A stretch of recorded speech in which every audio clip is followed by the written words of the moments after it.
अस्सलाम वालेकुम and good evening. मैं हूं मेहर बुखारी। भारत की जानिब से दरियाए सतलुज में एक बार फिर इंडस वाटर कमिश्नर चैनल की बजाय पानी छोड़ने से मुतल्लिक इतला सफारती चैनल से पाकिस्तान को दी गई है।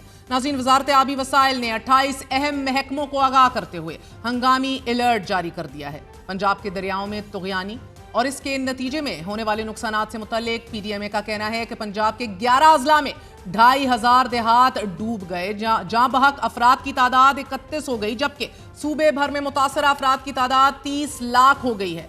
DG PDMA इरफान अली काटिया ने आज प्रेस कॉन्फ्रेंस करते हुए अगले 24 घंटों को मुल्तान, खानेवाल, पीर महल और दीगर इलाकों के लिए अहम तरीन करार दे दिया है।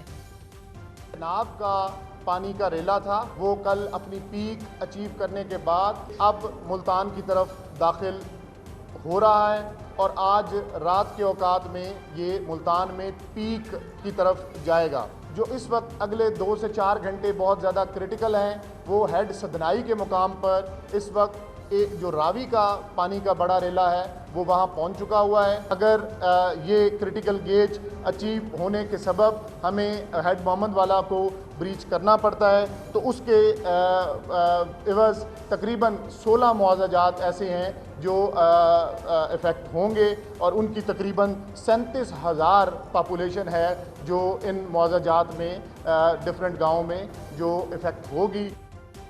इन वार्निंग्स के अलावा ये भी पेशनगोई की गई है कि सैलाब के अलावा तूफानी बारिशें भी मुतवक्के हैं कि जो लाहौर, गुजरांवाला और गुजरात में अर्बन फ्लडिंग का बायस बन सकती हैं, जबकि सैलाबी पानी वस्ती पंजाब से होता हुआ नाजरीन जनूबी पंजाब में दाखिल हो गया है। अब हेड मोहम्मद वाला ट्रैफिक के लिए भी बंद कर दी गई है, जबकि सैलाबी पानी भावन नगर में वाक़े चावी का बंद को अपने साथ बहा ले गया है। PDMA के मुताबिक आज रात किसी भी वक्त मुल्तान में 8 लाख क्यूसेक का सैलाबी रेला गुजरेगा। इंतजामिया ने पानी ज्यादा होने की सूरत में मुतअद्दिद जगह पर बंद में शगाफ डालने का भी फैसला कर लिया है, जबकि चेयरमैन सेनेट यूसुफ रजा गिलानी ने भी खबरदार किया है कि मुल्तान के लिए अगले 24 घंटे अहम तरीन हैं, यहाँ पानी का खतरा ज्यादा है। Senior member board of revenue से बात की है कि यहाँ अब जैसे जो नेक्स्ट 48 आवर्स बहुत क्रूशल है मुल्तान के लिए और बहुत ख़तरा है और उनको बम ब्लास्ट बहुत सारी जगहों पे करना पड़ेगा। इसी तरह वज़ीर इत्तलात पंजाब उज़्मा बुखारी ने भी हालिया सैलाब को सुपर फ्लड करार दे दिया है आफ्टर सिंध। अब भारत की जानिब से पानी छोड़े जाने के गैर मामूली सूरत हाल पैदा होने की भी बात की गई है। तीनों दरियाओं में एक ही वक्त सैलाब आया और अब दरियाए सतलुज में नया सैलाबी रेला दाखिल होने वाला है। 3243 मुआवजात अभी तक इफेक्ट हुए हैं। 24.5 लाख लोग जो है इससे मुतासर हुए हैं। 1 मिलियन लोगों को जो है महफूज मुकामात पर शिफ्ट कर दिया गया है। इस वक्त अमवात की तादाद जो है 41 हो गई है, जख्मियों की तादाद 8 है। बाखरा डैम है जो इस वक्त इंडिया का डैम हमारे साथ बिल्कुल सतलुज के साथ एसोसिएटेड है, वो इस वक्त 95% फुल है। तो जाहिर है कि वहाँ से अगर वो पानी रिलीज करेंगे तो उसको पंजाब में आना पड़ेगा। पोंग डैम जो है वो 81.19% फुल है। थेन डैम जो है वो 92% फुल है। तो ये यकीनन एक कंसर्न का बायस है और इसके ऊपर हमने पूरी चीफ मिनिस्टर साहबा की पूरी निगाह है, उसकी तैयारी जो है वो हमें करनी पड़ेगी और ये अनप्रेसिडेंटेड है। तीनों जगहों पर, तीनों दरियाओं पर एक ही वक्त में इंडिया के तीनों हिस्सों से जो है वो पानी का आना जो है वो अगर ये प्रिपेयर्डनेस ना होती तो खुदा न खास्ता इतना बड़ा नुकसान हो सकता था कि जो शायद रिपेयरेबल भी ना होता। जबकि PDMA की एडवाइजरी में कहा गया है कि भारत के शुमाली इलाके खास तौर पर वो कैचमेंट एरियाज के जहां दरिया पाकिस्तान की तरफ आते हैं हालिया हफ्तों में शदीद और मुसलसल बारिशों का सामना कर रहे हैं।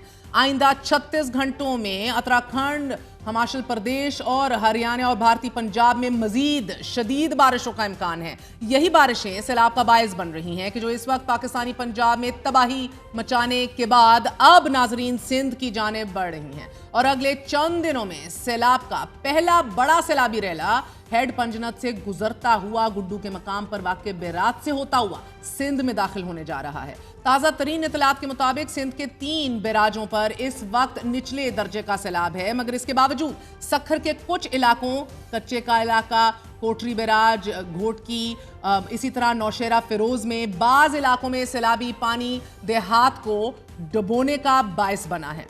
मगर इसके बावजूद अभी तक सिंध हुकूमत का दावा है कि सिंध मुकम्मल तौर पर तैयार है, तमाम एहतियाती तदबीर कर ली गई हैं।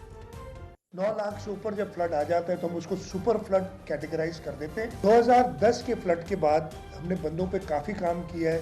ہم نے ہر گاؤں کو آئیڈینٹیفائی کیا ہوا ہے کہ جی 5 سے 7 لاکھ کیوسک میں کتنے گاؤں افیکٹ ہوں گے, 7 سے 9 لاکھ میں کتنے افیکٹ ہوں گے اور 9 سے اوپر کتنے ہوں گے. ہم نے تیاری 9 سے اوپر کی ہوئی ہے. سندھ انفارمیشن ڈپارٹمنٹ نے وزیر اعلیٰ سندھ مراد علی شاہ کا حوالہ دیتے ہوئے ایکس اکاؤنٹ پر لکھا ہے کہ بھارت کی جانب سے چھوڑا گیا 12 سے 13 لاکھ کیوسک پانی گڈو بیراج پہنچنے کا خدشہ ہے اور اب تک 5,50,000 کیوسک پانی سکھر اور کوٹری بیراج سے بغیر کوئی نقصان کے گزر چکا ہے. جبکہ وزیر اطلاعات سندھ شرجیل میمن نے سندھ میں سپر فلڈ کا خدشہ بھی ظاہر کر دیا ایک بار پھر. اسی خدشے کے پیش نظر ہزاروں افراد نے شمالی سندھ کے اضلاع کے جن میں گھوٹکی, خیرپور اور کشمیر کے کچے کے علاقے شامل ہیں نقل مکانی شروع کر دی ہے and that is indeed very welcome.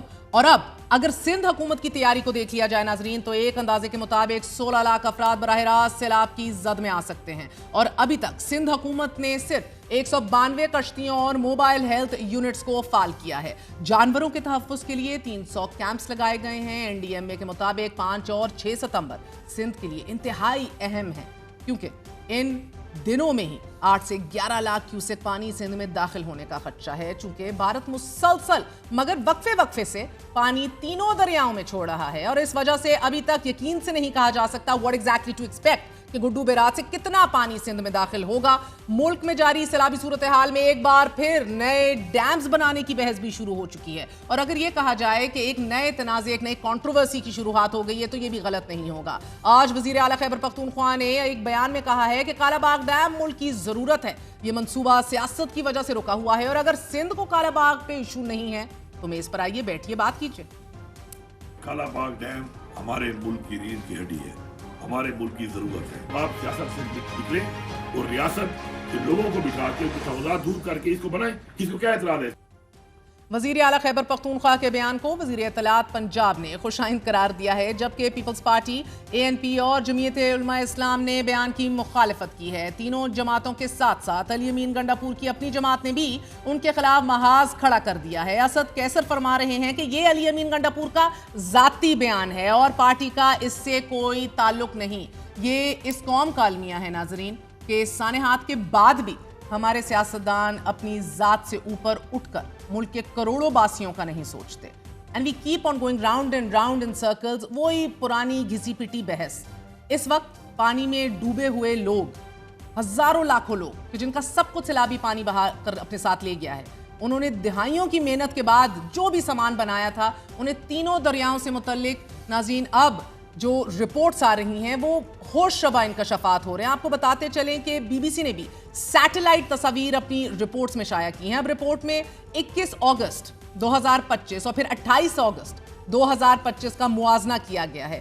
واضح طور پر دیکھا جا سکتا ہے کہ دریائے چناب, دریائے راوی اور دریائے ستلج میں پانی چھوڑنے کے بعد کتنی زیادہ تباہ کاری ہوئی ہے. آپ اپنی سکرینز پر یہ فوٹیجز بھی دیکھ رہے ہیں. آج ہی اسی سیلابی پانی سے متعلق پنجاب اور سندھ کے وزرائے اطلاعات نے سپر فلڈز کی اصطلاح استعمال کر لی ہے. پنجاب بھی سپر فلڈ, سندھ بھی سپر فلڈ کا کہہ رہا ہے. شدید اور غیر معمولی سیلاب کو سپر فلڈ ہی کہا جاتا ہے اور یہ ٹرم, یہ اصطلاح اس وقت استعمال کی جاتی ہے جب دریاؤں میں مسلسل معمول کی گنجائش سے کہیں زیادہ پانی داخل ہو.